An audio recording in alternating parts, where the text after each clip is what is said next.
ربائی کا خلاصہ۔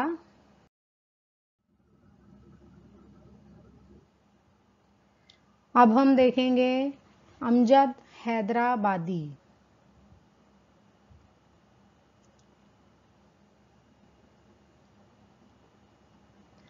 امجد حیدرآبادی مشہور اور اہم ربائی گو شاعر تھے۔ وہ سن 1886 میں پیدا ہوئے۔ ان کی رباعیوں میں اخلاقی مضامین کی کثرت ہوتی ہے۔ امجد نے جمال امجدی کے نام سے اپنی سوانح بھی لکھی ہے۔ سن 1961 میں انہوں نے وفات پائی۔ تو یہ جو شاعر ہیں امجد حیدرآبادی، یہ اہم ربائی گو شاعر تھے اور اسی وجہ سے یہ مشہور بھی تھے۔ ربائی لکھنے کی وجہ سے یہ بہت مشہور تھے۔ ان کے رباعیوں میں اخلاقی مضامین کی زیادتی ہوتی ہے اور انہوں نے جمال امجدی کے نام سے اپنی سوانح بھی لکھی ہے۔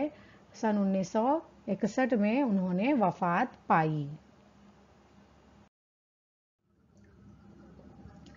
امجد حیدرآبادی، ان کی ربائی آپ کی کتاب میں دی ہوئی ہے۔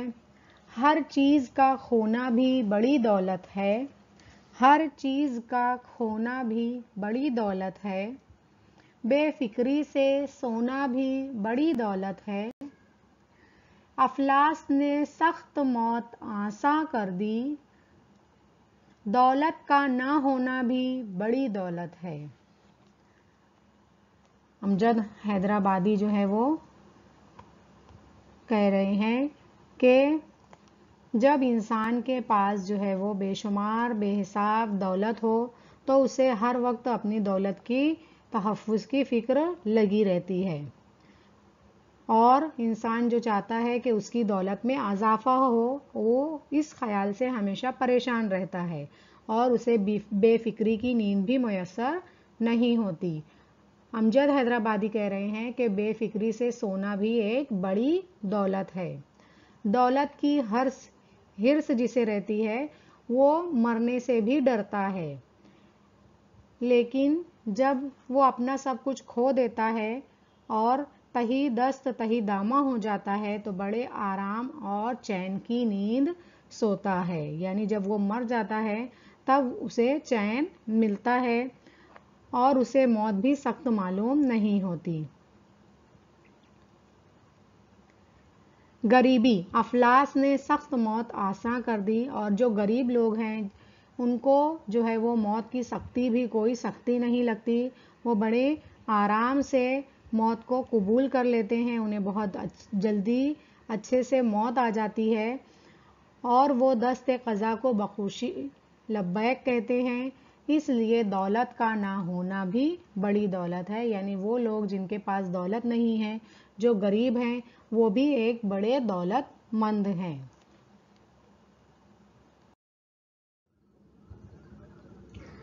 بچوں، افلاس کا مطلب ہوتا ہے غریبی۔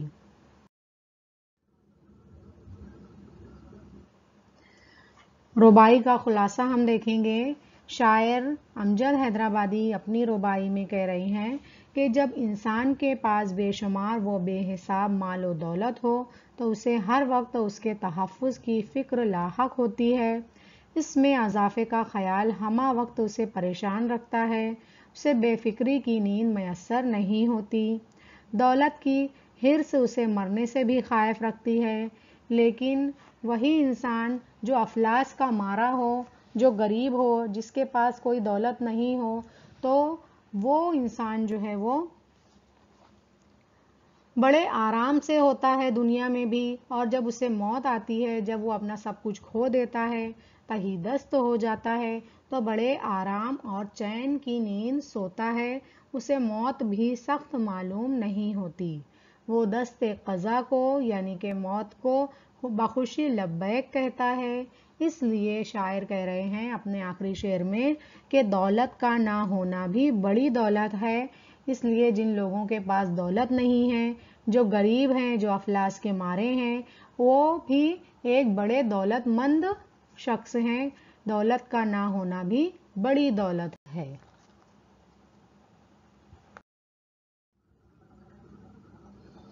چلیے بچوں، امید کرتے ہیں کہ آپ کو دونوں رباعیاں سمجھ میں آئی ہوں گی۔ کچھ قدر پیمائی کے سوالات ہم حل کرتے ہیں۔ ایک جملے میں جواب لکھیے۔ پہلا سوال، رباعی میں کتنے مصرے ہوتے ہیں؟ تو ہمارا جواب ہے رباعی میں 4 مصرے ہوتے ہیں۔ یاس یگانا نے کہاں ملازمت کی؟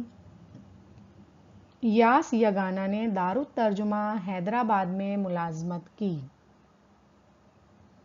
یاس یگانا نے عقل کے اندھے کن لوگوں کو کہا ہے؟ یاس یگانا نے عقل کے اندھے ان لوگوں کو کہا ہے جنہیں اللہ نے 2 آنکھیں دی ہیں مگر وہ اہل بصیرت نہیں ہیں، انہیں صرف ظاہر دکھائی دیتا ہے، وہ باطن تک نہیں دیکھ پاتے ہیں، عقل و دانش کی باتیں سمجھنے سے قاصر ہیں۔ امجد کی سوانح کا کیا نام ہے؟ امجد حیدرآبادی کی سوانح کا نام جمال امجدی ہے۔ دولت سے محرومی کو بھی شاعر نے دولت کیوں کہا ہے؟ دولت کی فراوانی انسان کا چین و سکون غارت کر دیتی ہے، اور اگر یہی دولت اس کے پاس نہ ہو تو وہ سکھ چین سے سو سکتا ہے، اس لیے شاعر نے دولت سے محرومی کو بھی دولت کہا ہے۔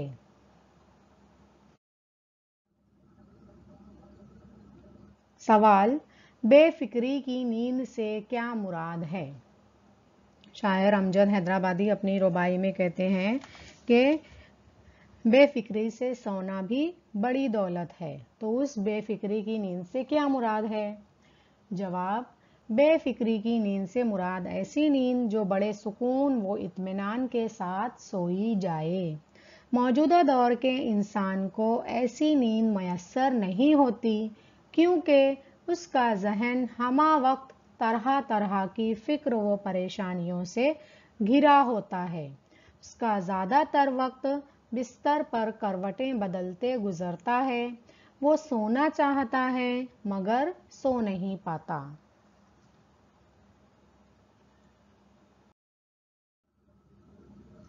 سوال، حال کے ہم آواز 5 الفاظ لکھیے۔ ہمیں حال سے ملتے جلتے ہم آواز 5 الفاظ لکھنا ہے، تو بچوں اس کا جواب ہے بال، گال، لال، جال، سال۔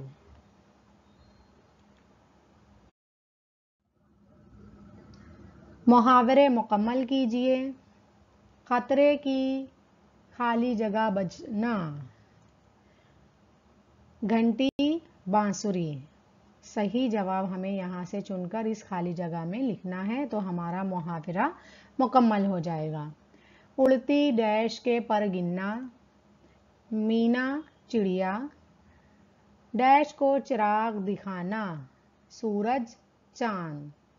تو اس کا جواب ہے بچوں خطرے کی گھنٹی بجنا، اڑتی چڑیا کے پر گننا، سورج کو چراغ دکھانا۔ اس طرح ہمارا محاورہ مکمل ہوگا۔ ڈیش بھٹکنا، سڑک، راستہ، پھول کے خالی جگہ ہو جانا، موٹا کپا۔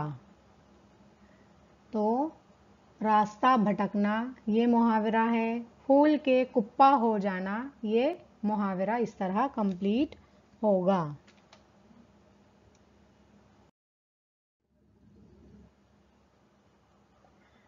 گھر کام، رباعیات سے درج ذیل الفاظ کی ضد تلاش کیجیے۔ آپ کی کتاب میں رباعیات جو سبق دیا گیا ہے اس میں سے آپ کو پڑھنا ہے، اور جو الفاظ یہاں دیے گئے ہیں ان کی ضد الٹ لفظ تلاش کرنا ہے۔